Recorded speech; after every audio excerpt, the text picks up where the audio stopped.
和平嗰種解決嘅辦法，就咁去。一於好似上邊啲國語人講啲佢話要幹到底啦，咁嘅意思。咁我哋就幾個人商量過之後，應該似乎係撤退嘅時候啦。如果再唔係咧，就佢已經全部冇理性嘅時候，我哋就即使第日可以捱到最後1分鐘，俾佢哋發現到咧，就個命運咧就可能好恐怖都未定嘅。咁冇辦法之餘咧，我哋又撤退。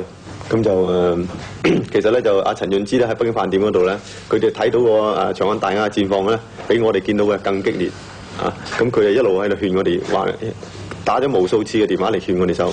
咁我哋都覺得呢度仲可以堅持。咁啊，卒之到咗發生我頭先所講嘅事情嘅時候，我哋覺得應該走啦，否則嘅話我哋全部嘅人嘅性命都可能保不住啦。咁我哋就走啦。咁就走咧，個同事都有個擔心，就話落咗地下之後個情況會點咧咁。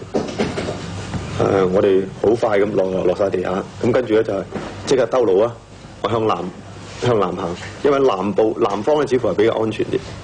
向南比較安全啲，咁咧就個同事咧都後尾回憶翻就話喺嗰個廁所頂上邊嘅時候咧，唔係最驚嘅時候，而係落咗地下，因為你完全毫無掩護，全部暴露晒喺軍隊嘅窗口之下。如果有一個，因為嗰度好多軍隊嘅，離我哋好近嘅。如果佢有任何一個人發覺我哋成班人，佢覺得即係有威脅到佢咧，佢就一粒機槍咁掃過嚟，我就全部冇。咁我哋即刻好快咁啊離開，盡量向南行，遠離嗰度。咁咧就去到我哋其實都唔知道我喺邊度嚟嘅，已經行到懵晒啦。其實點我想講就我哋由廁所地輕落嚟嗰剎那咧，啱啱係第3隊兵操去天安門嘅南門係咪啊？東門係操去天安門嘅南門嘅。即係喺嗰個時候，我哋落去之前佢未操到嚟，但係我哋落緊嘅過程，因為我哋人數有9個人多，喺落緊過程當中咧，係啱啱有隊兵由嗰度啱啱操去南門嗰邊，所以我哋喺落嘅過程之中都要避開幾次，即係有啲見到啲群眾突然間就翻曬轉頭啊，咁我哋咧要好快咁飛翻去廁所裏邊啊，亦都有分啲，有啲人落到一半咧就要即係擒翻上去喺個 floor 喺嗰個翻低啊。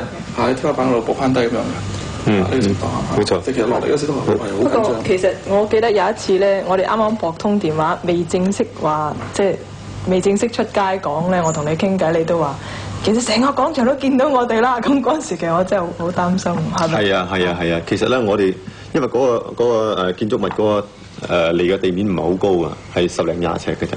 咁咧，其實啲軍隊，我相信佢只要抬頭一望見到我哋嘅。即係你講話你個點安全係緊我哋，即係嘗試希望等我哋唔好繼續說服你離開咁嘅意思啊！咁啊，比起紀念碑上邊嘅學生，比起長安大街嘅民眾，我哋嗰度係安全好多。我只可以咁講，因為當時咧就如果軍隊要射殺我哋咧，易如反掌。公義當前，法律喜容情，兄長捲入兇殺案漩渦，鐵漢柔情，如何取捨？人哋中意你先至會咁啫嘛。我哋分咗手。周六劇場《警匪兄弟》上集，星期六晚8點45分，本港台。人嘅子孫，魔嘅遺傳，魔勇，土奇兵，小魔怪，變形人魔特技大師姜思華來是導演。魔勇，海星大樂院線快將公映。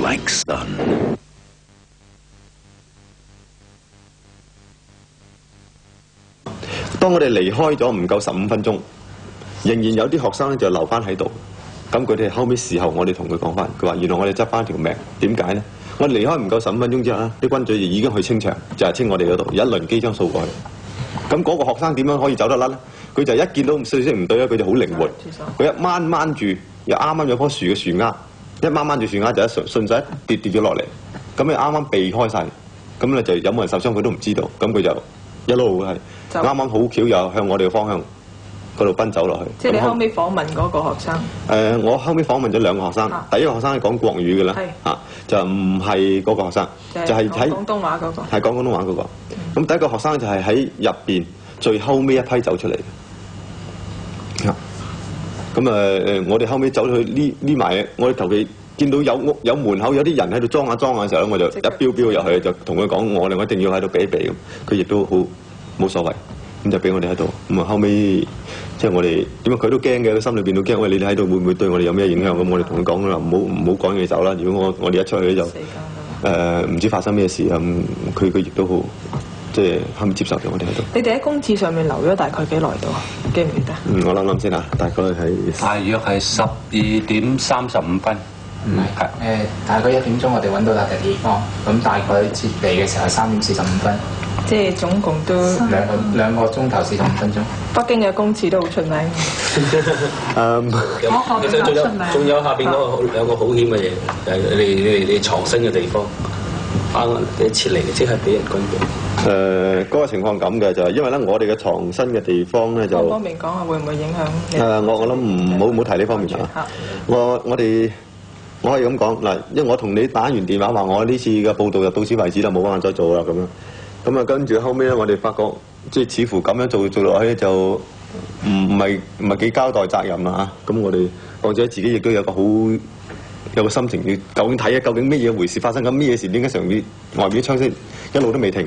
咁我哋有部分同事啦，有時分批啊，有時三兩兩啊咁啊，就走去嗰個街口度轉角咁啊，嗰頭裝啊咁樣。咁啊後尾又我記得係做過2-3次到翻嚟，但係我嗰陣時所見得到嘅就唔係好多。集中講你哋所見到嘅嘢，即係我哋想再追問多少少，你哋基本上唔能夠提供就係嗰幾次。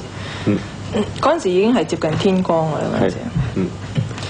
咁你哋藏身嘅地點方面咧，即係我哋唔講地點啦嚇，即係講即係實際你哋有冇再遇過危險？即係譬如話你哋走出去嗰啲小巷度裝，基本上其實佢軍隊如果係即係唔好彩話喺嗰個時間開槍，你哋都好危險。嗱，其實咧就你嚟講，OK，繼續。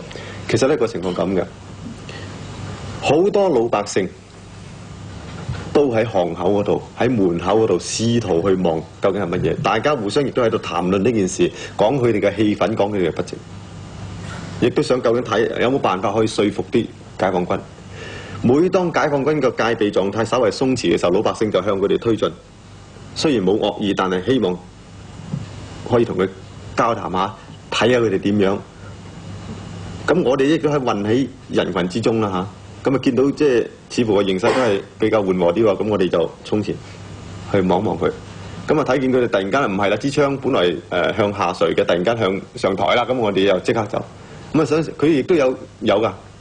我哋喺睇嘅時候都好似有放過槍，我記得有放過槍，咁咧就唔知佢係故意啊，抑或係恐嚇特登啊，反而就我哋見到咧就冇人因為槍聲而倒地，即係就喺你哋跟隨我哋嗰個範圍裏邊之中就好彩係警嚇，我相信係警嚇啲群眾，等佢遠離啲軍隊嘅啫。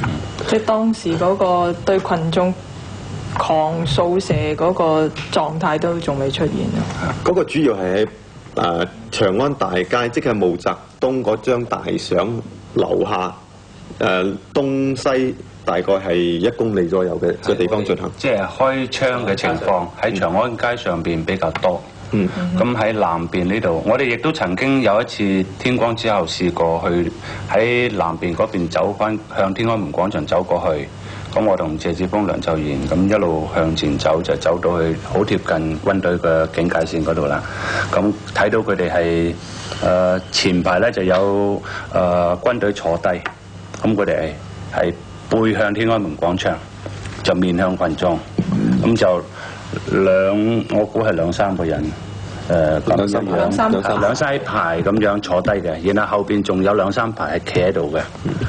咁我哋亦都試過差唔多企近去差唔多10尺嘅範圍睇住啲軍隊。咁佢哋手揸都係武器啊，但係放低晒喺地，又有揸住啲皮帶除咗落嚟揸喺手度，但係即係個態度亦唔係咁兇惡。嗰陣時睇到，即係話視乎情況啦。佢哋未需要執行任務咧，就都會係作為一個好似即係警戒咁樣。就喺我哋嗰陣時睇個軍隊嗰陣時咧，就睇到有1-2個學生，即係我哋事後了解到就係佢哋由天安門廣場撤出嚟嘅嗰啲學生，情緒非常之激動，甚至想衝埋去啲軍隊嗰度，但係俾佢其他啲同伴攔阻住嚇。但係即係可能因為佢睇到喺廣場嘅時候睇到好多同學死咗啦，情緒激動得好緊要。